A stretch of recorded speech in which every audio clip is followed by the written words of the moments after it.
Thank you, Fabian. Thank you, Daniel and Roderick and everyone to do with the International Academy for organising this wonderful conference. I'm going to be talking about an aspect of what we might call the general phenomenon of power that we haven't yet discussed that much, but I think we've touched on it. It's the kind of power not involved when we exercise power ourselves as free agents and change things in the world, or when God exercises a power of freedom himself and changes things in the world. I want to talk about a power that we at least seem to be subject to when we perform actions. A power that, because we're subject to it, might sometimes be seen as threatening freedom, but it can also look as though it's a condition of freedom. It's the power involved in motivation, when we're moved to do things for reasons. A kind of motivational power that very often involves a goal or end. I'm moved to wave my hand to you like that because I have the goal of signalling. I'm pursuing that goal. That's the purpose of my action. And we talk of being moved to do things in a way that suggests that this is a kind of power, capacity to produce outcomes that we are not ourselves exercising. Rather, it's being exercised by something else over us to move us to perform the action. So, as I say, it's a power to which we're subject, but it seems therefore very important to understanding agency, how this power works, and we're going to see radically different views being taken of this power in the 17th century. So I'm going to be talking immediately about a series of Jesuit writers, almost everyone I think may well have heard of, Francisco Suarez, an enormously important thinker of the late 16th, early 17th century, but also some people you probably haven't heard of, Jesuits writing in the generations after him, Pedro Huerta de Mendoza and Rodrigo de Arriaga, who are really discussing his work. And though you might not have heard of them now, they were very, very important thinkers in the 17th century. And they're part of an international world. I mean, Arriaga dies in Prague, so they're all Iberian scholastics. They're moving right round Europe, and they're being published right round Europe. And they form a school that is often referred to as part of late scholasticism, which is enormously important. Now, a lot of people think that late scholasticism is a decadent stage within the Aristotelian scholastic tradition, and or some people make it out as a kind of progressive stage in the Aristotelian scholastic tradition, depending where your ideological sympathies lie, because it's supposed to be anticipating the Enlightenment. It's supposed to be de-Aristotelianizing scholasticism in subtle ways. And one of the ways this is supposed to have happened is the banishing of final causation from nature. These people all agree that if we mean by final causation a kind of end or goal that's explanatory, so processes are going to be explained in terms of the goal which they are proceeding towards, that for these thinkers is not a feature of nature in itself. But surely Aristotle and his followers thought you had final causation all over the place in nature. Acorns growing into oak trees, all these natural processes can be explained in terms of a telos, of a goal. And they can be explained in that way whether or not any sort of intelligent being has produced them or has been guiding them. So it's an inherent teleology in nature. And it looks as though these people have abandoned that idea. They're saying you only get final causation in motivated action. And if you talk about nature in terms of it, that's a sort of indirect phenomenon because God has made nature, or we're intervening in nature, and then natural processes can be talked of as being produced and guided by some artificer who, of course, is performing actions and pursuing goals and is a rational agent. And so final causation applies to these natural processes at one remove, but not directly. And they say, well, final causation, I mean, if we're talking about final causation as explanation in terms of goals, and we're restricting it to rational agency, or the agency of fairly complex beings like humans, and possibly angels and God, we've really abandoned Aristotelianism in any serious sense, because obviously we can explain actions in terms of goals. We do it all the time. I wave to you for the goal of signalling to you. I just mentioned a case. But if banishing it from nature, it shows we don't really believe in it and as anything metaphysically distinctive. There's people like Denis Deschênes write books, very well-known books, like Physiologia, on late 16th and early 17th century physical science, saying the Enlightenment is arriving in late Scholasticism. I'm going to suggest to you this is absolutely not the case. This is a huge misunderstanding. What's going on here is a very, very, I think, faithful continuation of the scholastic tradition, but with a degree of metaphysical refinement in the way it classifies processes. They're banishing final causation from nature, not because they're banishing finality from nature, as Aristotle would have understood it, but because they think that rational agency involves a very distinctive phenomenon. People being subject to a kind of force that I'm going to call normative power that operates through objects of thought. And final causation is one form of this force. And this is going to be a kind of force, a normative power, that no one in the Enlightenment, and certainly not Thomas Hobbes, who we're going to come into, will have any time for whatsoever. Okay, so let's say a little more about what's going on. And I'm going to immediately be talking about Suarez's discussion of final causation in Disputation 23 of the Metaphysical Disputations. And to lead us in, let's just think about motivation in a very general way. What moves agents to act? Well, actions are goal-directed things. We do things in order to attain ends. And so something in relation to the end moves us to perform the action. What?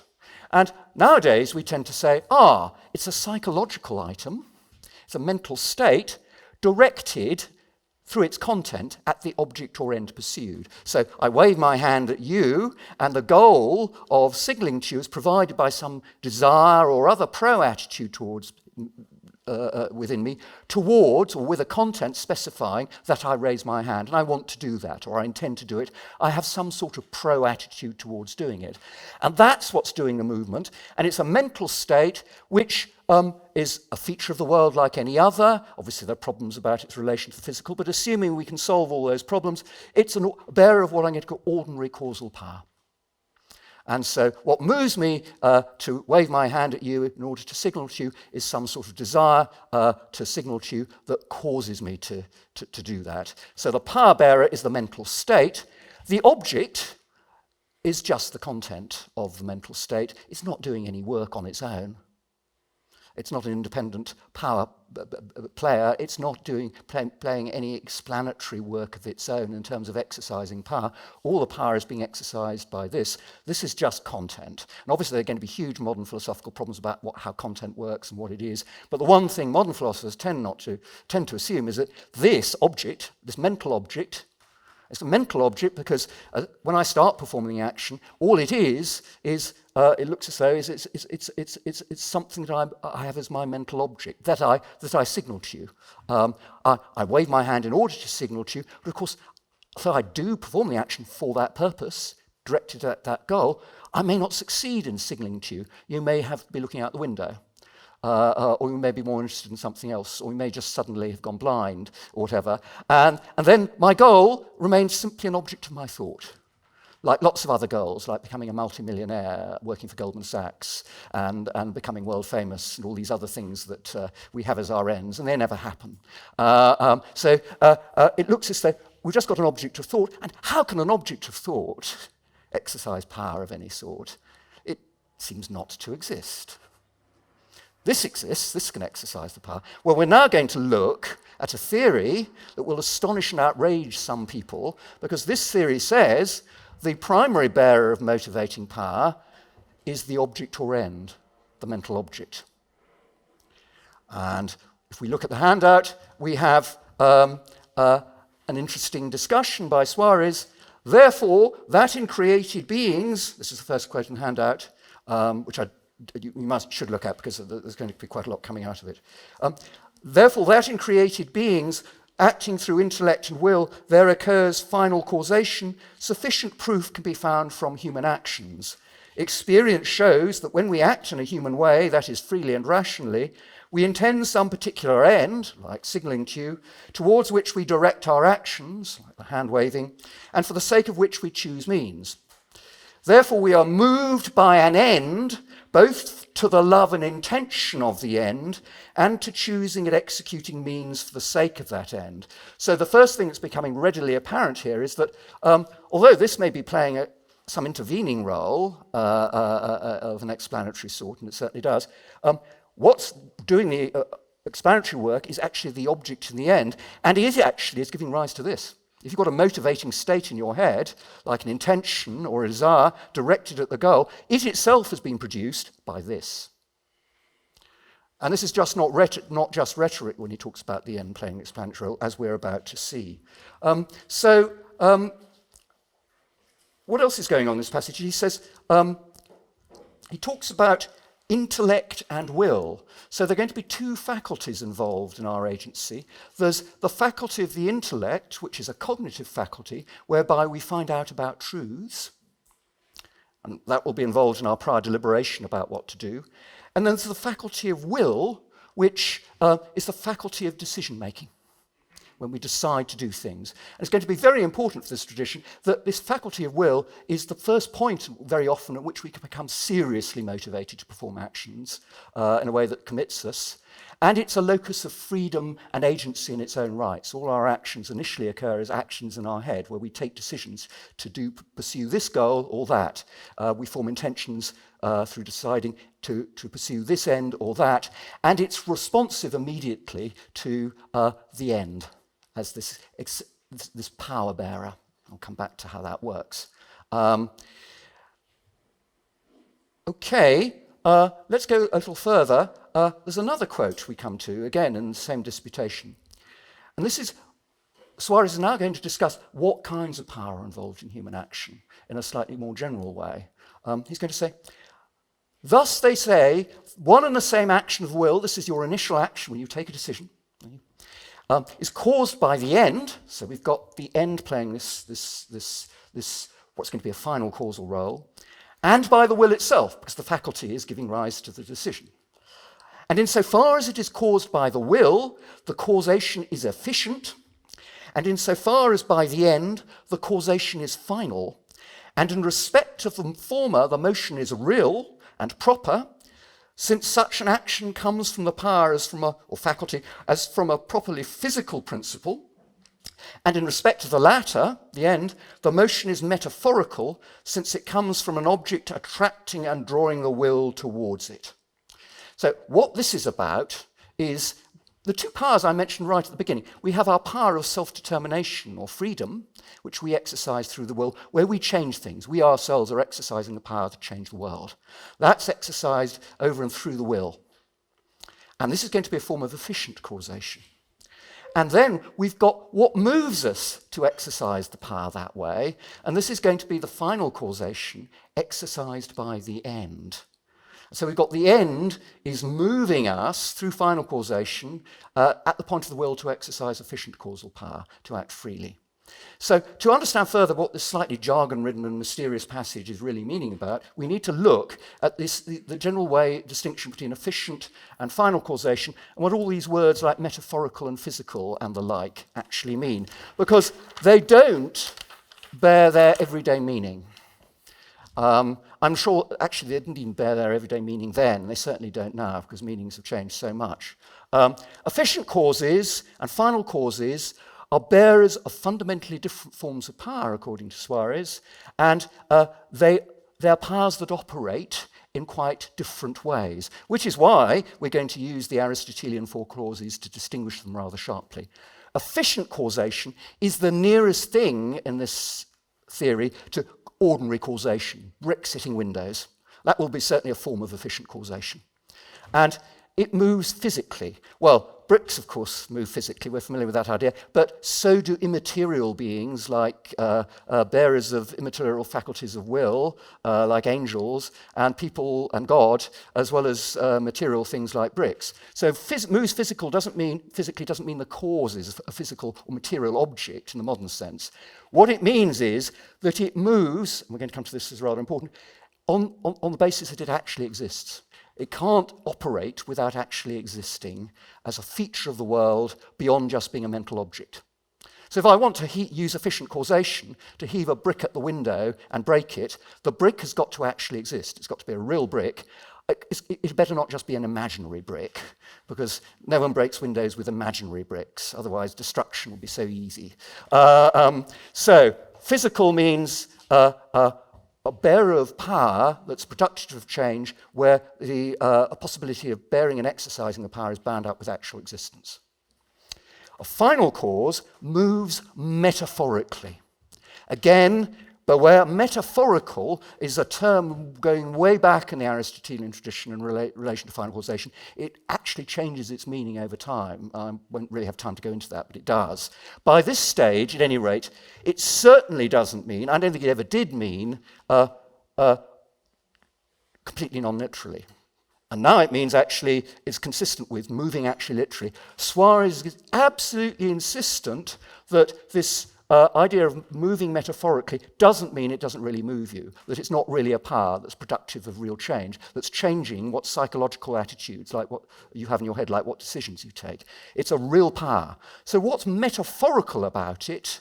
It's metaphorical in that the operation of the power is consistent with the power bearer simply being a mental object.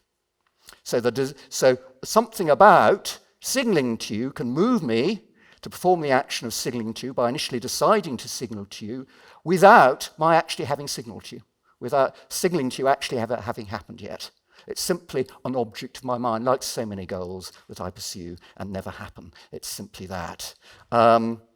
Okay, and it's operating on the basis, even if I do subsequently realize it, make it actual, it can operate without yet having got to that stage. It can move me to pursue its actuality as my goal, just as a mental object. And that's why one aspect in which the motion is metaphorical. The other way, or aspect of its metaphorical motion, is that it seems to move intuitively in a different way from a brick hitting a window, or even from a will producing bodily movement, say, on the basis of deciding to move my hand in some way or other. It seems to move, it's not like pushing and shoving in any way, it seems to move through a kind of attraction. The goal of signaling to you suddenly becomes deeply attractive to me, and it's attractive to me because I understand it as good. I need to signal to you for you to come and help me, for example, or some other sort of purpose. So there is a force of of goodness or bonitas that where the bonitas is a property of the mental object. It would be good if I managed to signal to you.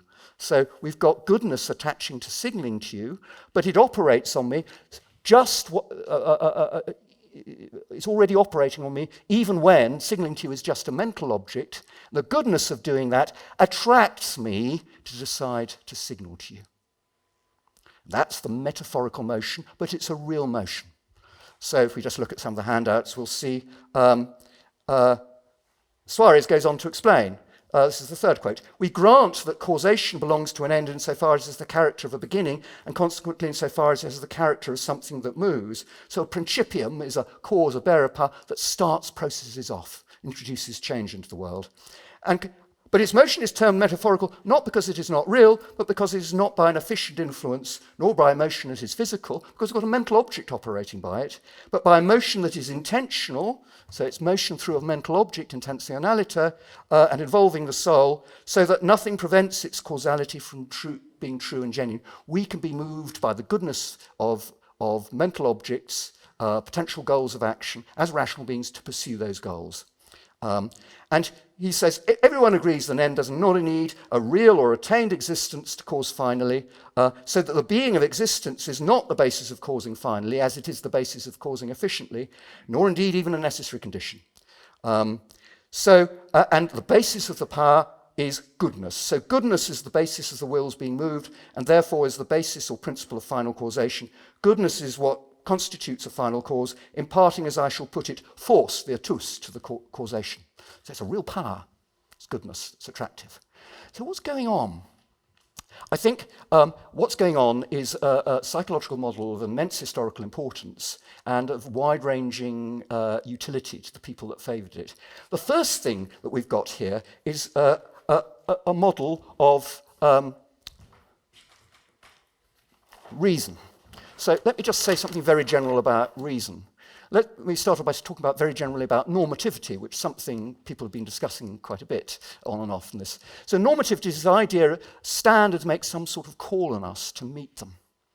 And moral standards clearly normative like that. You know, don't kill, lying is disgraceful, etc. We have some sort of call to meet the standard.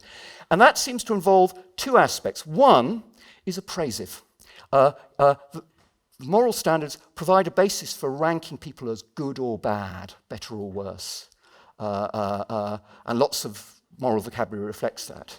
Like, you complete bastard, that's a case of the appraisive use in relation to normativity. But then there's another side to normativity that's very, very important in morality, which came out in a previous talk earlier in a slightly more narrow sense, but I think in a wide sense, what I call directional directivity.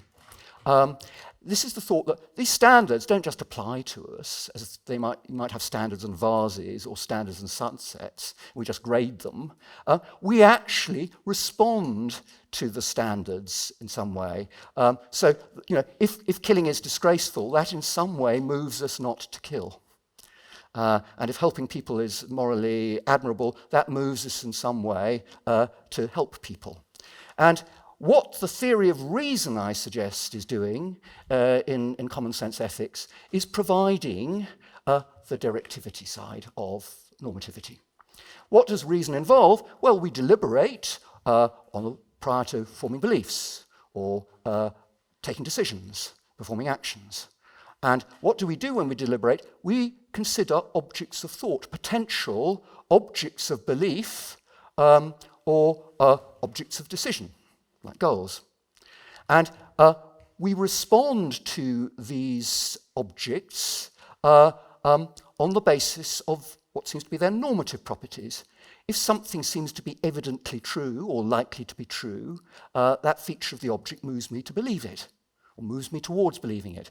If something looks very desirable or good, you know, you're trying to persuade me to buy a house, and I look at the options by way of houses I could buy, and, oh, that house looks really good. Buying that house would be an excellent thing to do. That moves me to decide to do that, but perhaps even before then to want to do it.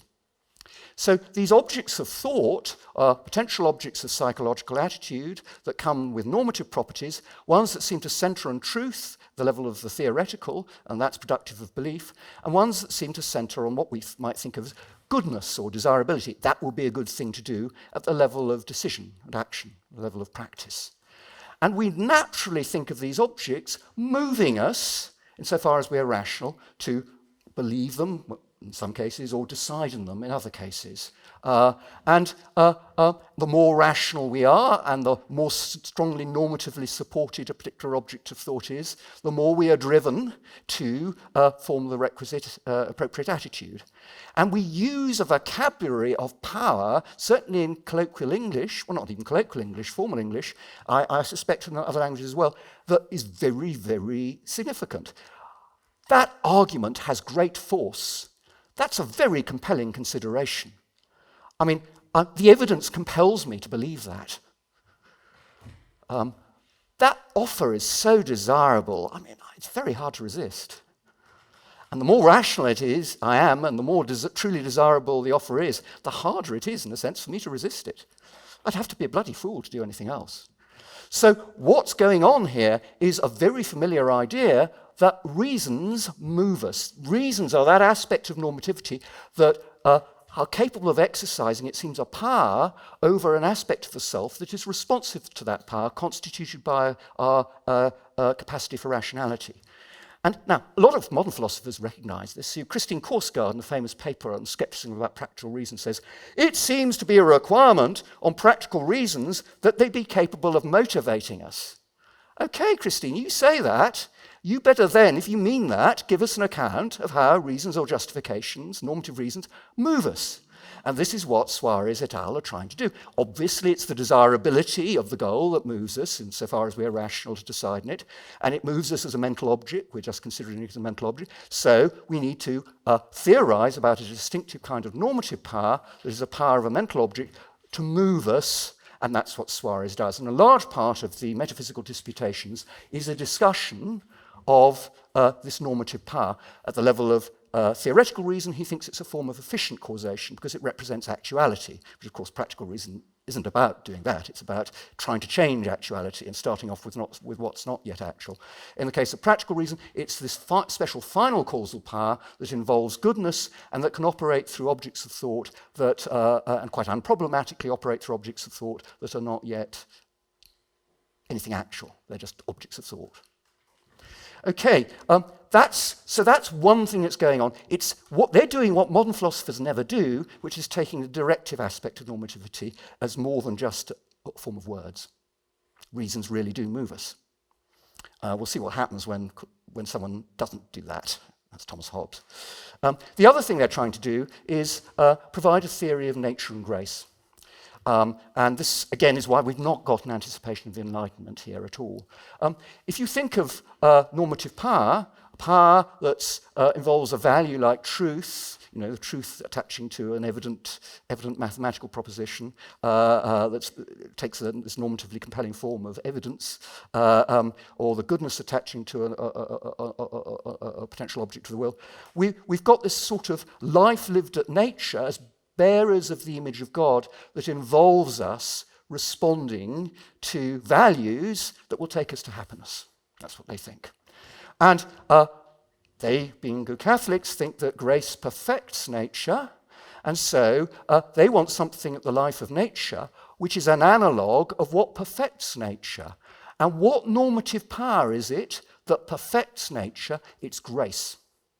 So this theory of reason is deeply related to conception of grace as a power exercised directly over us by God to raise us through the merits of Christ to a higher level than the natural, to the supernatural life that will take us to the beatific vision of heaven.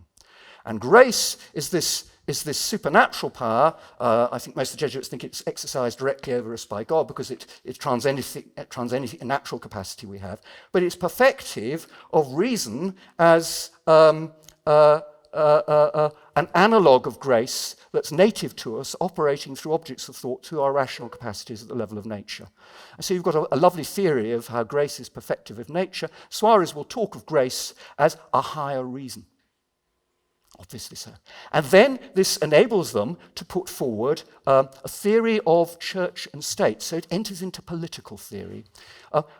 These Jesuits think that there isn't one single kind of coercive authority, lawmaking authority with an authority to back its laws up with threats of punishment. The state, the civil authority, isn't the only coercive authority on this earth. The Church, Catholic Church, is another coercive authority. Its canonical system is a system of sovereign law as the law of any state, and it governs the good of religion, which has now been raised to the supernatural level. So they need a theory of how coercive authority functions that can apply to both church and state at a very general level. And this theory of normative power provides it. They think that we need political institutions not to enable us to be rational at all, because just as private individuals, God has created us, bearing his image, capable of responding to private reason. Reason as it concerns private goods. We can do that. But what we can't do without political institutions is respond to public goods. So, for example, I can think about the good of property just on my own sum as an individual, once it's up and running, just as a private individual. I can think, should I keep this, or should I give it to Daniel? Or should I give it to charity, or something like that? But what I can't do, just as a private individual, absent any kind of political structure, is think effectively about the bonum commune, the good of an entire community, and about property as a public good with all the general rules that constitute its functioning at the level of a whole political community. They think that for that, you need the state. The existence of the state is to provide a mechanism whereby we can, through political institutions, develop the kind of impartial point of view that enables us to respond to and understand the public good. But the public good is an aspect of reason. It operates on us through ends to motivate us, and of course we cognize it as well at the level of the intellect. And so they see the state acting as a conduit of and teacher on behalf of the force of normative power of reason as it concerns the bonum commune. But again, that means, so the state is a kind of coercive teacher. It enables you to understand what property is as a public good, which you wouldn't be able to do without the state.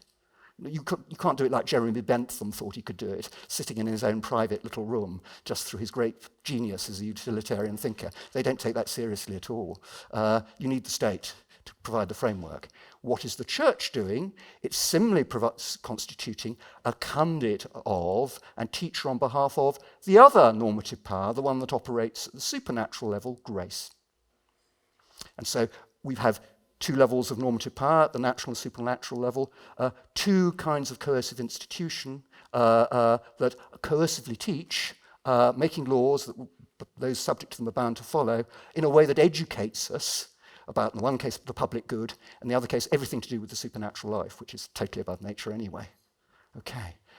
This is now why Thomas Hobbes was so deeply, deeply opposed to this whole metaphysics of reason. Because, as we know, not only is Thomas Hobbes a materialist, and he believes the only power in nature is ordinary causation, exercised by things that actually exist, motions and matter, but he also thinks there's only one coercive authority on this earth, the state. You can't possibly have the church as a rival kind of coercive authority. About a fifth or sixth of Leviathan is attacking the political theory of Suarez and Bellarmine and the rest. So how's he going to do it? Well, he sees that any theory of law has got to provide a theory of how people's behavior is moved. That's what laws are about, moving people to do things. And so to attack this rival political theory, he's got to drastically change the theory of what kinds of power move human action. And that's the enterprise in through the 1640s, in the period leading up to the publication of Leviathan. He starts systematically attacking the very idea of normative power. He does it at two levels. He does it by, first of all, denying that objects of thought play any explanatory role in anything. They're just content. He doesn't deny that things have content, but he says, you know, that we just sort of utterly unmoved by the content. All that moves us is the mental state and things that give rise to the mental state. If you look at page 4 of the handout, Skepticism about Normative Power, we've got a quotation from Thomas Hobbes' critical examination of Thomas White's De Mundo. It's a very important systematic assault on Aristotelian physical theory. He says, a final cause, insofar as it can be conceived by man, he's already been drenching it in negative rhetoric, is entirely the same as an efficient cause, because that's the only power that exists in nature. For from an agreeable object, there arises an imagination of enjoyment. From an imagination of enjoyment arises an imagination of a way. From an imagination of a way, there arises a motion towards the desired object, in which series of productions the object or end is an agent, which means a bearer of efficient causal power, for which reason the act of the object, which is the end, is an efficient cause of our motion towards the end. What does all that mean? Well, he's saying something like this. What's the object he begins with? It's not a mental object. It's something like a whiskey bottle. So I come into the room and I see a whiskey bottle. That's an object that I might pursue, and it impacts my sensory organs, and I start having an imagination of enjoyment. So I think, ooh, I could drink that now, or ooh, I could save it for the Christmas party, or ooh, I could draw a still life, because I'm a very sober whiskey bottle user. These imaginations of enjoyment are mental states. And their motions and matter. Their object, he doesn't mention, except the general term enjoyment. And the enjoyment doesn't play any explanatory role in this. It's the imagination of it, all these possible goals, doesn't matter which, that then moves me to do things like deliberating about how to get there. And all that's happened is that an object in the physical world, it's physical in a deep sense for Hobbes, but also actually existent, has moved me to imaginations of enjoyment that as mental states then interact with beliefs about how to get to the enjoyment imagined. So the object of thought has just been missed out of the picture, just directly. And then the other thing he famously does is deny that goodness is something that can explain motivations. On this theory that we've been discussing, objects or ends, through a property of goodness attaching to them, get us to form motivations in the first place. For Hobbes, goodness doesn't do that at all. He actually doesn't really regard goodness as a serious feature of the world at all. He gives his theory of goodness as a theory of talk about goodness. And we'll see that far from explaining motivations, talk about goodness simply expresses motivations that have already been formed through good ordinary causation. Famous passage. But whatsoever is the object of any man's appetite or desire, the motivation is already there, that is it which he for his part calleth good, and the object of his hate and aversion evil, and of his contempt vile and inconsiderable. For these words of good, evil, and contemptible are ever used with relation to the person using them, there being nothing simply and absolutely so, nor any common rule of good and evil, to be taken from the nature of the objects themselves. So all the goodness is just coming from the motivations we already have. And then we have the assault on how am I? 5 minutes. Then we have the assault on the political theory. There is no normative power for church or state to act as a conduit of, or channel for, or teach on behalf of, to, improve our responsiveness to, make us able to respond to.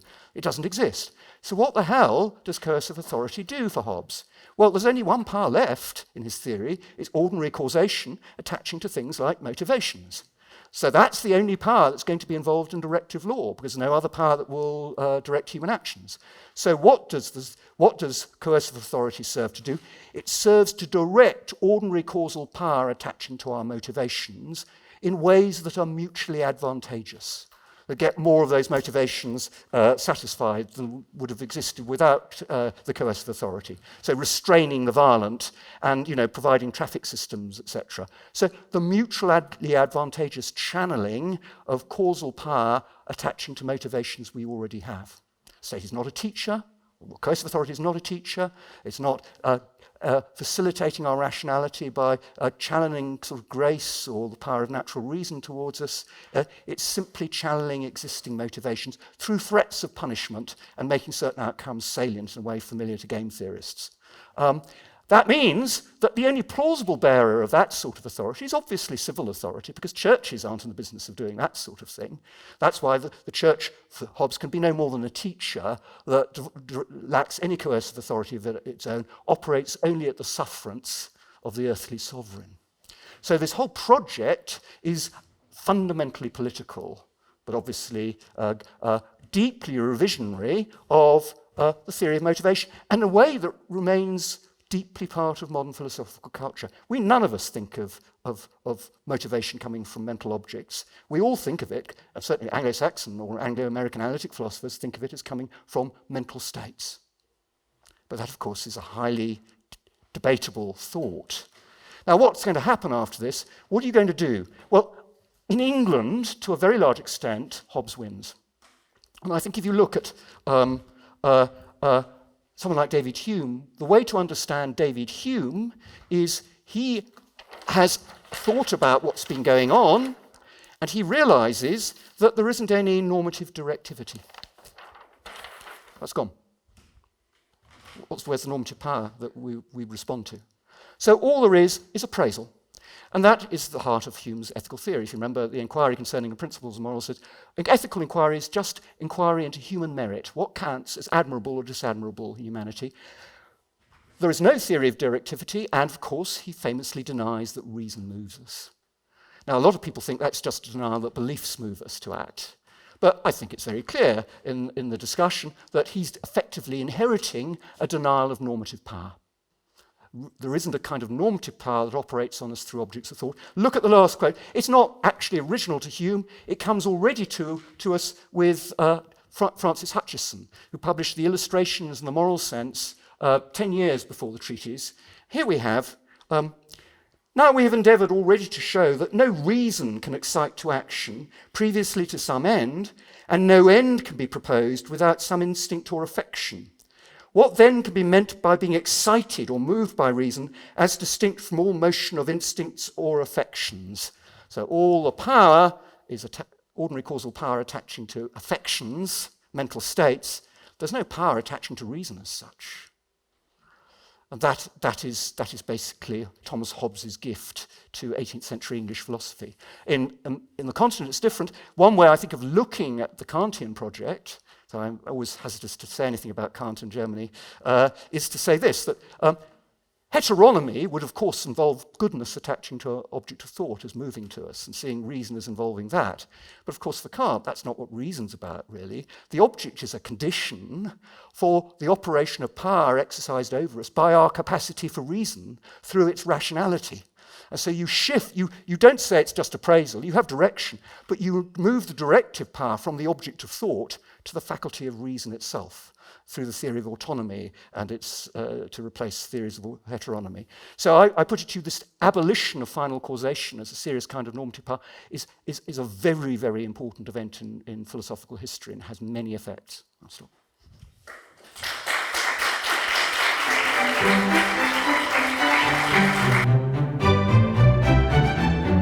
Yes, thank you, Professor Pink, for your rich and stimulating paper. And in my response, I evidently won't be able to do full justice to all the interesting issues you raised. So I will limit myself to 3 questions. My first question concerns your use of the word or the concept of the state. A central claim or decentral claim of your paper is that Suarez and Hobbes had deeply distinct conceptions of the state, paralleled and partly grounded by very different conceptions of how finality and normative power operate on the mind. But Hobbes and Suarez were not only writing from within different intellectual traditions, but also from opposing sides of religious, political, and often military conflict. They were writing in the momentous era of the treaties of Augsburg and Westphalia, which were decisive moments in the very origin of the modern state with its dual principle of territorial integrity and sovereignty. Hobbes was even born in 1588. He was born prematurely because his mother was afraid of the Spanish Armada who was about to invade England. But it would be rather anachronistic to see that as an invasion of one state by another state. It had to do with the divorce of Henry VIII from Catherine of Aragon and whether or not she came to the wedding bed as a virgin, and hence the indissolubility of marriage and the authority of the Pope and the legitimacy of Queen Elizabeth I, the daughter of the second wife of Henry VIII with Anne Boleyn, as heir to the throne, and hence the assassination of Mary Stuart in 1587, right before the Spanish Armada came. And all the nitty-gritty details of English history you undoubtedly know better than I. But I promised Daniel van Wachter not to engage too much in deviation, so I'll stop here. In any case, it may suffice to indicate that there was a very different institutional reality from what we nowadays call a state, and from the kinds of reasons for invasions nowadays discussed at the UN Security Council. And if you look at the quotes by Suarez you adduce, he writes indeed that a community necessarily is, quote, to be ruled by means of a public authority, end quote, debet regi per potestatem publicam. But immediately after that quote, you continue with, the state then is a teacher on behalf of and conduit for normative power, end quote. But public authority can take on a much wider meaning than the state. Daniel van Wachter opened this conference because as the organizer, he has the public authority to do so. And Fabian partakes in the public authority to rule our little 3-day community in opening and closing every individual lecture and guiding the discussion.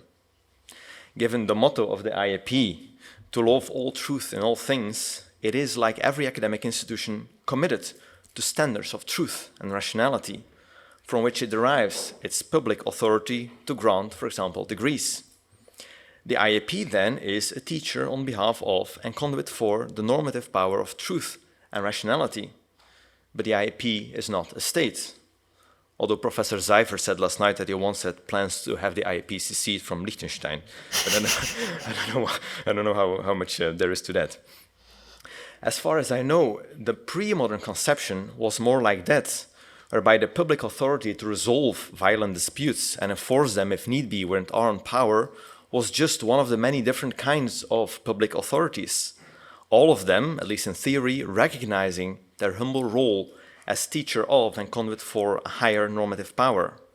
And on such a view, the idea that the coercive authority, becoming the ultimate and sovereign arbiter on what is good and just within a certain territory, would be just as absurd as the IAP claiming to set the standards of truth and rationality within the territory of Liechtenstein.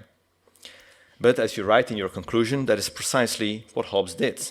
For Hobbes, quote, "The ruler of a state is not a teacher on behalf of an independent force of goodness and facilitator of our responsiveness to it, but simply defines what, once the state exists, will count as good within the public forum," end quote. But I would argue that is precisely what the state, that modern institution, is and does. So I think that Suarez is not simply proposing a different conception of the state, but something different, something rather different altogether from the state. And using the word state for both of them indiscriminately seems to cede the historical, theoretical, or at least semantic high ground to Hobbes, which I take it you don't really want to do. Second, shorter question. My second question concerns the repeated claim, which is in the full paper and less in the presentation, that the mental object through which final causality is exerted on the mind might very well be illusory or even impossible to exist. And Suarez himself is clearly aware of the difficulty that this raises. Quote, "There appears a stock difficulty with this conclusion, since final causation is true and real. How can a basis that is only imagined and supposed be sufficient for this causality?" End quote. And he resolves this by saying, quote, "The basis of the motion is not goodness that is merely apparent, but a goodness that is genuine or that is true, even if it is falsely attributed to such a thing, to such a mental object," end quote. But I don't see how true goodness can move the will if it is falsely attributed to the mental object, which might even be an impossible object, without abandoning the kind of metaphysical realism that the late scholastics seemingly want to defend in their theory of final causality.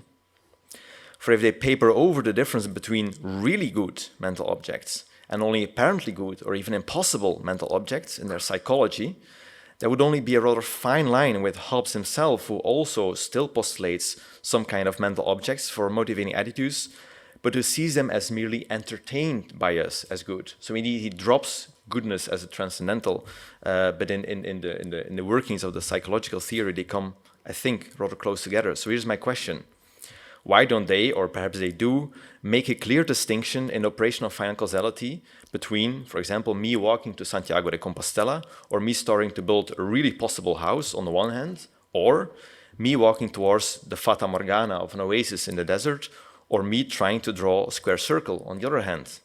In one case, it's somehow the real city working as the final cause, or the really possible house being the final cause, whereas in the other case, it's only the illusory mental object of a Fata Morgana, a square circle, or, for the Jesuits, an angel of light that could misguide me. My third and last question concerns the different ways in which final causality works for uncreated and created agents. You quote Suarez as saying that in the divine will, there is a certain eminent reason for loving, which, just as it exists without any distinction of acts or potentialities, so it is without any true motion, even of the metaphorical kind, which marks, end quote, which marks an important difference between God as an uncreated agent and ourselves as created agents, because for us, our creaturely action can be directed at good only through our receptive subjection to goodness itself as a force acting on us through the end. However, does not our being created in the image and likeness of God, which indeed accounts for our very receptivity to truth and goodness as transcendent standards, also suggests at least an analogy to what is said of the divine will in that Suarez quote? That is, can human action not be something else, or also something else, than the receptive subjection to goodness itself as a force acting on us? Now, I think that could quickly bring us to the high medieval problem of divine voluntarism, sometimes associated with Scotus, which can in a certain sense be understood as an attempt to deal with the Euthyphro dilemma. And in the well-known Leviathan quote you use in the conclusion, Hobbes fully endorses the voluntarist horn of that dilemma. Quote, For these words of good, evil, and contemptible are ever used with relation to the person that uses them, there being nothing simply and absolutely so, nor any common rule of good and evil, to be taken from the nature of the objects themselves, but from the person of the man." End quote. But if we try to interpret these words in the most charitable light possible, and it might be hard to do for Hobbes, but let's try to, can't we say that they do, in a certain sense, apply to God's action ad extra? There is indeed not any common rule of good and evil to be taken by God from the nature of creatable objects themselves before their creation, which would act as a force of goodness on God, require him to create in any way. The goodness of creation only comes from the person of God. Hobbes' only mistake was to apply this kind of reasoning to the ruler of a commonwealth, which can again be linked to the kind of absolute sovereignty typical of the modern state. Moreover, is not there even for created human beings an important sphere of our actions where we are not acting out of receptive subjection to goodness itself as a force acting on us, but where we have instead a certain eminent reason for loving?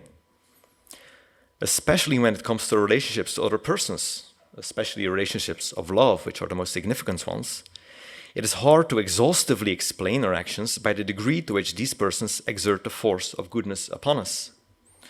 When you get married, you quite explicitly promise to love and behold that other person, regardless of whether he or she becomes ill, poor, old, cranky, or suffer from any diminishment in force of goodness whatsoever. And couldn't we therefore admit of a grain of voluntarist truth in Hobbes?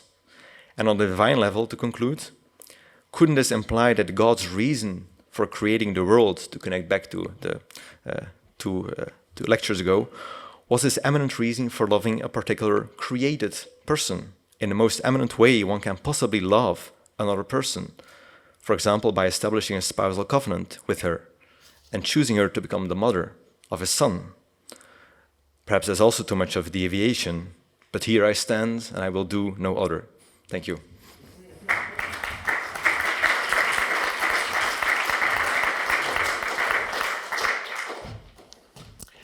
Thanks, Michaël. You've raised some really complicated and interesting questions. I shall just dash through them very fast. And I don't think entirely satisfy you, but I'll just say something. The first question about the state. Yes, I mean, clearly Hobbes and Suarez don't really have same conception of the state.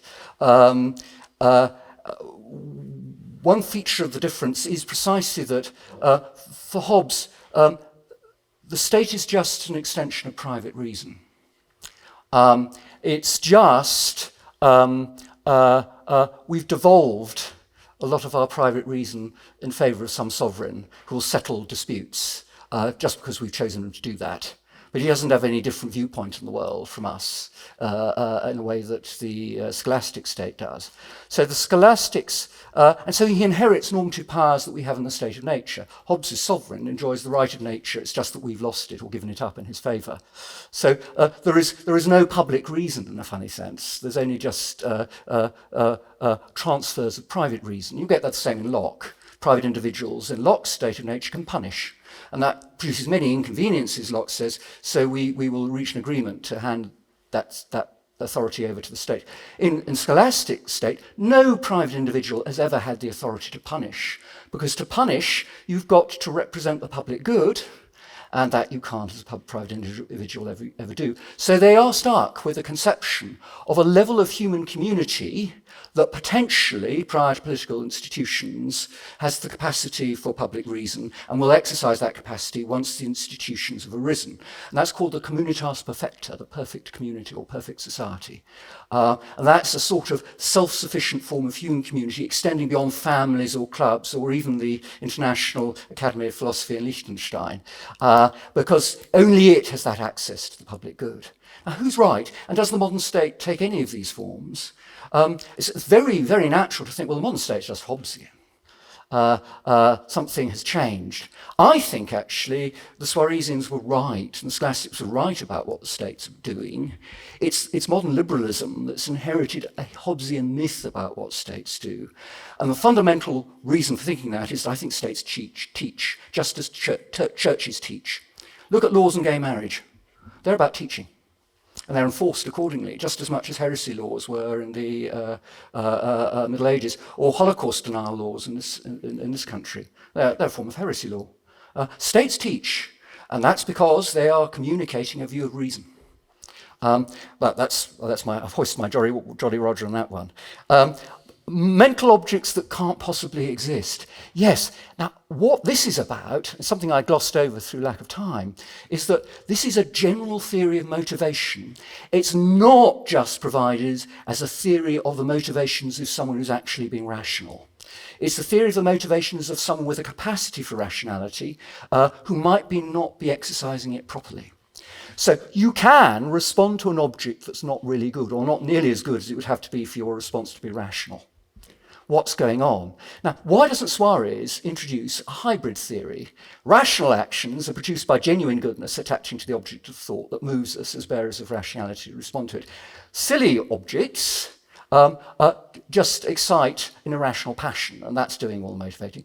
I think the reason he doesn't do this, I'm not necessarily defending this, is that he wants to say that in human beings, irrational action is a defective version of the very same capacities that will be involved in rational action, which is a very natural view to take, and you often find theories of action taking it.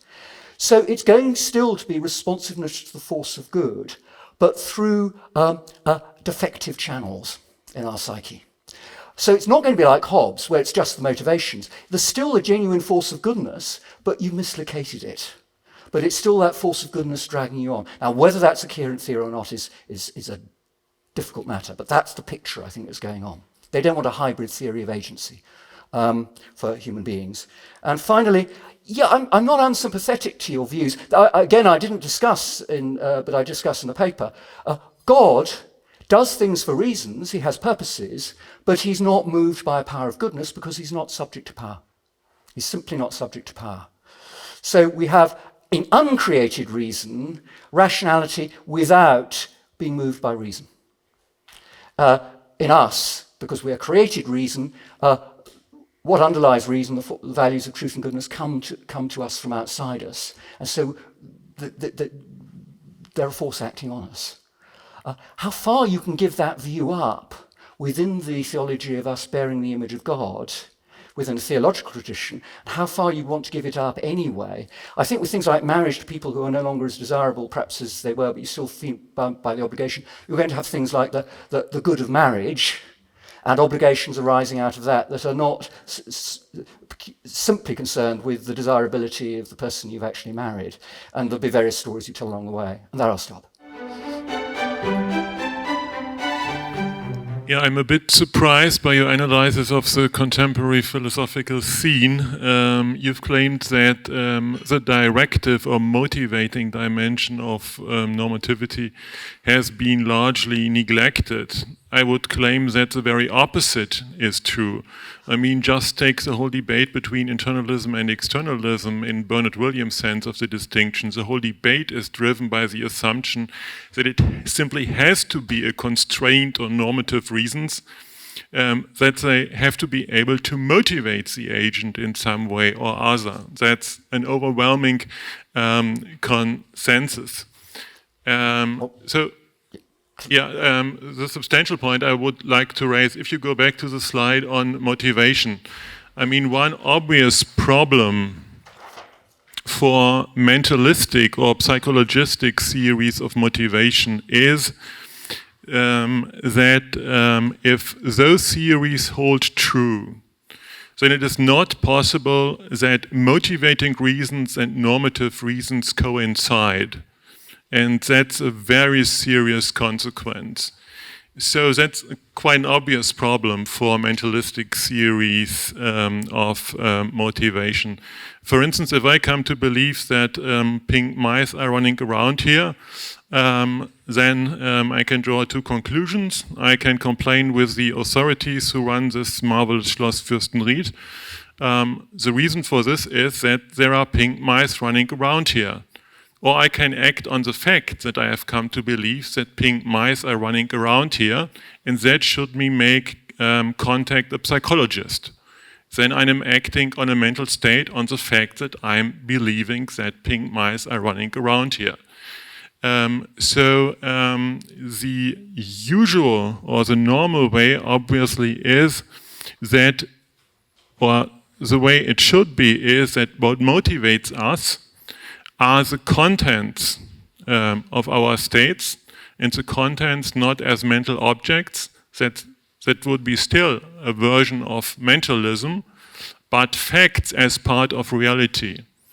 And that's the focus of my question. Yeah, no. Aren't you still operating, or is Suarez still operating within a mentalistic framework if he thinks that it is objects of thought as opposed to facts which are part of reality that do the motivating work? Well, can I just go back to the general point you made? You're absolutely right that there is debate about direction. I just mentioned Christine Korsgaard saying everyone understands that practical reasons must move us. That's treating reason as directive. That's because we have a conception of reason as precisely that. What I'm accusing them of doing is not providing a metaphysical framework to explain how justifications can actually move us. And you'll notice that Bernard Williams's arguments about in favour of internalism about practical reason look much more intelligible when you see that what he's responding to is an absence of a metaphysical framework that would allow for anything other than internalism about practical reason. Because Bernard is working within a philosophical world where the only power in nature is ordinary causation. The externalist doesn't have a story of an ordinary causal path from external justifications to rational action, or so Bernard makes out, and I think he's got a point there, but I think that's going to be a big disagreement between us. So he says, well, since reasons must move us, we better find something that can exercise a recognisable motivating power. That's going to be a psychological item that's going to exercise causal power, and so practical reason goes internal, and you have a subjective theory of directivity. Subjective because the subjective states can exercise an intelligible form of motivating power, intelligible for modern philosophers. Now, could facts motivate us? I mean, I initially, when I first came across Suarez, I thought, why doesn't he say there are all these facts about the desirability of outcomes, and they move us? Well, one, actually, I find facts quite metaphysically mysterious. For example, they don't obviously have the kinds of location ever that we often think of causes and effects having. It's one reason why I think a lot of people would be rather hesitant to think of facts as causes and effects, which is obviously a normal form of power. And of course, Suarez himself wouldn't have wanted to do that because he didn't want truth, which seems to be bound up with fact, to be the motivating power. He wanted goodness. And that's going to involve quite a complex problem to do with an element of, shall we say, not mentalism, but voluntarism in Hobbes, in Suarez. What Suarez wants is to allow a freedom at the level of the will that's not plausibly to be found at the level of the intellect. So, whatever carries the force of truth and that moves my intellect, it's not going to be facts, I think, for Suarez. It's going to be some sort of truth-providing object like a form, but I don't want to go into the depths of metaphysics here. That, when clearly presented, like when you clearly see people sitting here, binds the intellect, and you have no freedom not to believe that. But he wants the will to be free to reject even a clearly presented object that's very, very good.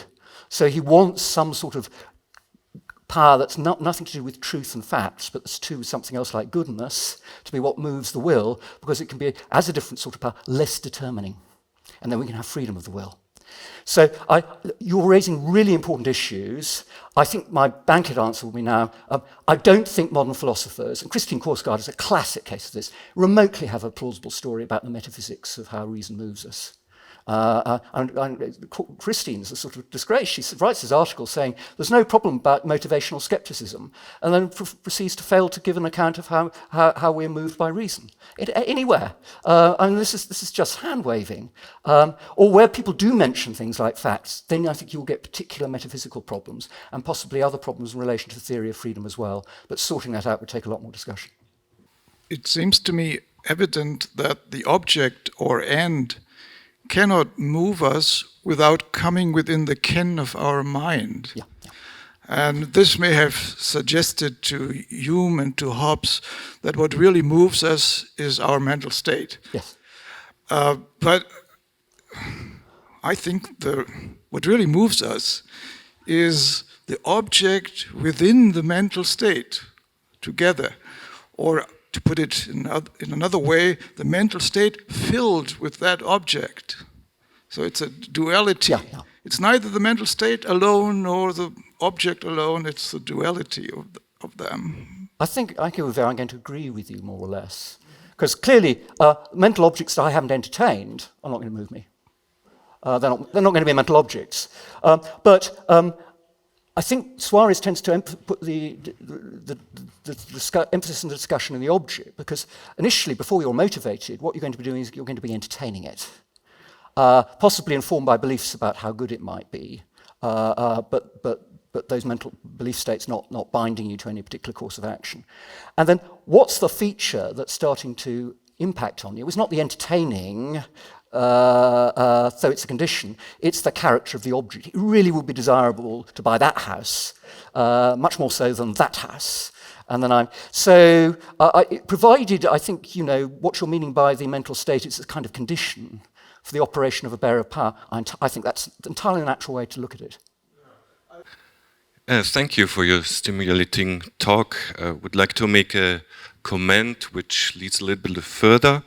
What you said about late scholastic theory of action made me think a little bit about God's acting in the world, which we are disputing here.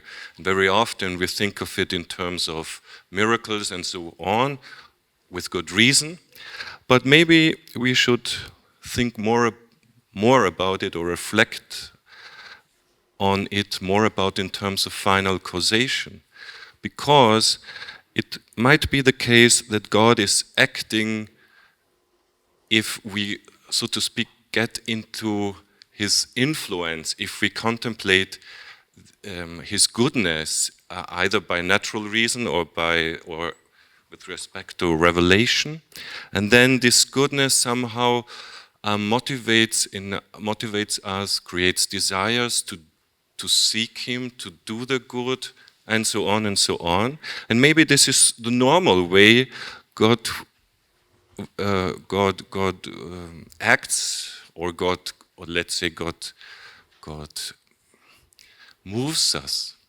And so one could say that contemplation and action are very closely linked with each other, because without contemplation we are not under the influence of the goodness, or not in this way, and so on. So I think maybe your talk could also give a spiritual input.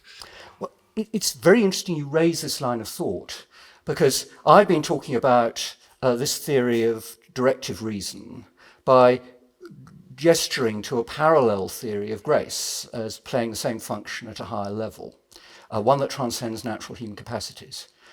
If that's what's going on, you would expect within this late scholastic tradition theories of natural reason and theories of grace to influence each other in various ways, compatible with avoiding Pelagianism and stuff like that. And it's exactly what you find. So what you're proposing, to appeal to final causation to explain God's movement in us, is becomes a theory of grace.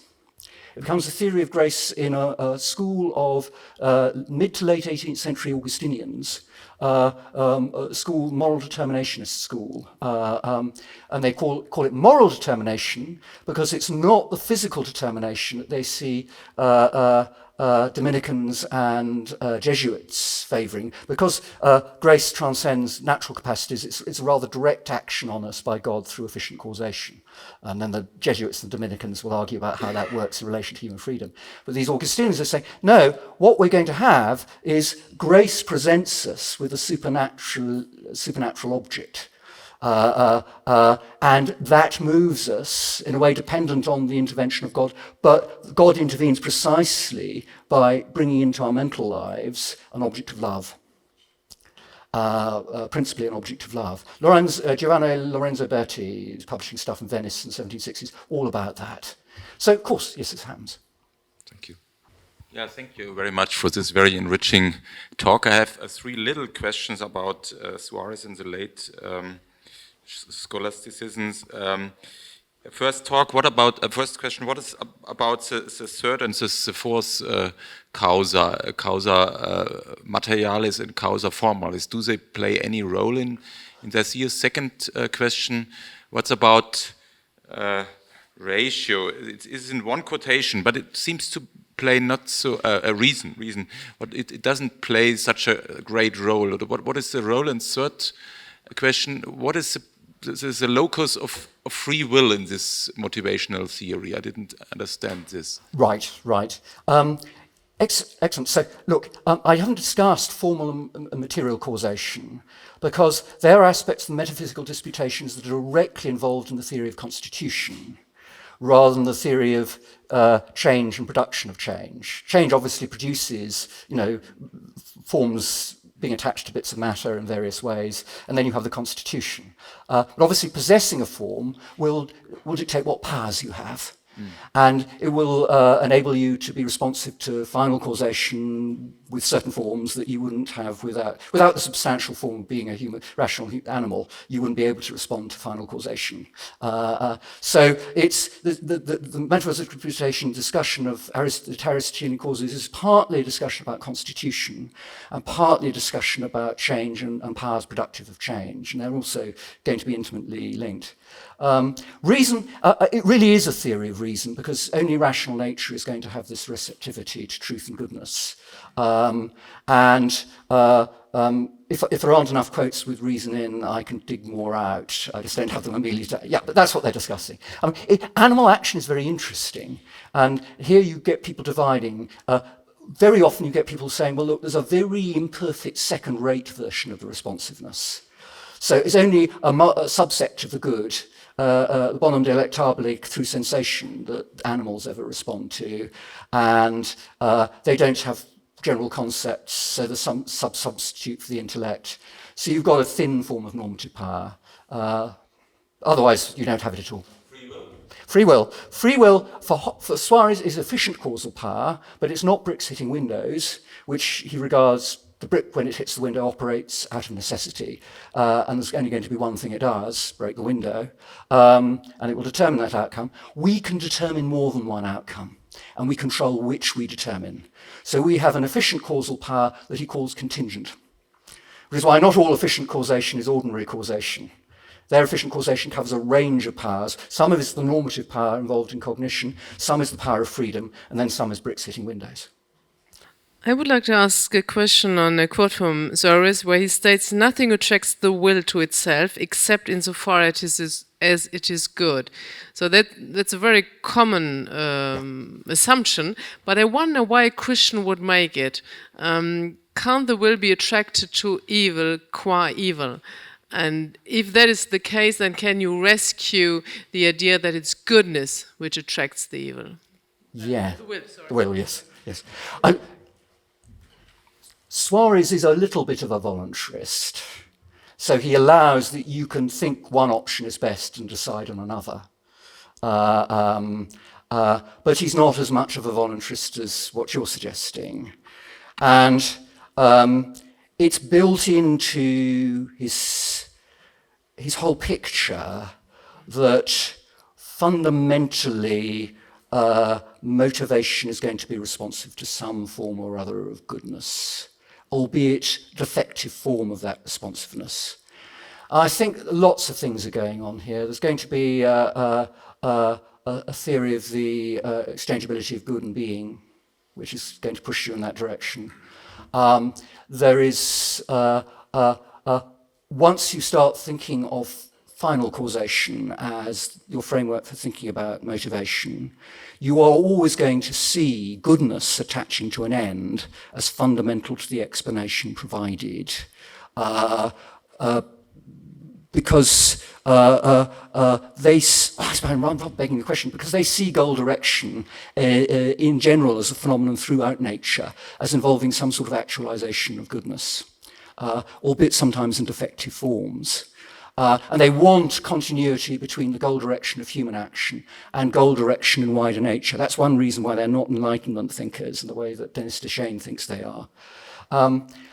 Could you have a sort of normative power of evil as a sort of, deeply perverse sort of colonization of the space that should be taken by the normative power of goodness?